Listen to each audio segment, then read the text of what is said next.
بسم اللہ الرحمن الرحیم۔ السلام علیکم دوستو، پارسالیز میں خوش آمدید۔ دوستو، میدان کربلا میں امام حسین کے ساتھ شہادت کا جام پینے والے باوفا ساتھیوں میں ایک نام ذوالجناح کا ہے۔ ذوالجناح کوئی انسان نہیں بلکہ ایک گھوڑا تھا جس نے اپنی وفاداری اور قربانیوں کے ذریعے اپنا نام تا قیامت اہل بیت رسول کے ساتھ جوڑ لیا۔ مورخین نے لکھا ہے کہ ذوالجناح کا اصل نام مرتجس تھا، جسے مصر کے علاقہ سکندریہ کے بادشاہ مکوکس نے نبی کریم صلی اللہ علیہ وآلہ وسلم کو بطور تحفہ پیش کیا۔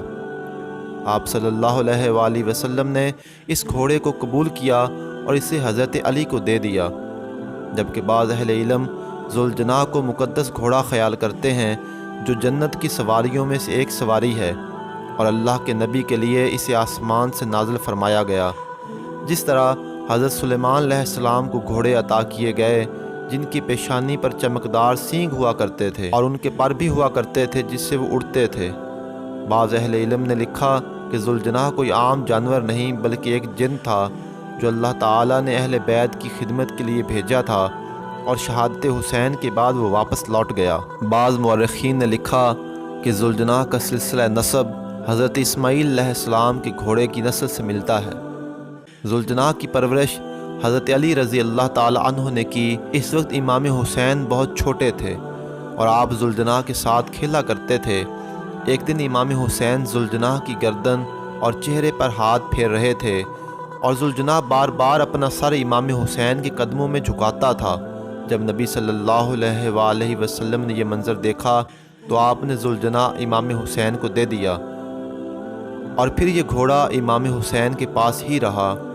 10 محرم سن 61 ہجری کی صبح ذوالجناح کے لیے سخت ترین دن تھا، جب وہ میدان کربلا میں امام حسین کے ساتھیوں کی لاشیں اٹھا اٹھا کر لا رہا تھا۔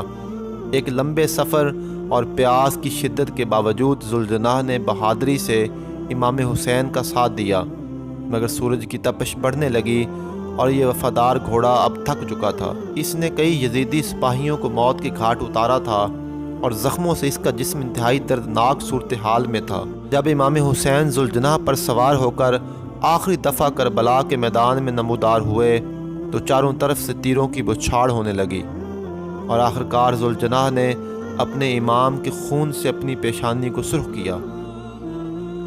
ذوالجناح زخمی حالت میں دوڑتا ہوا بیبیوں کے خیموں کی طرف آیا اور اپنی اس حالت میں حضرت امام حسین کی شہادت کو بیان کیا۔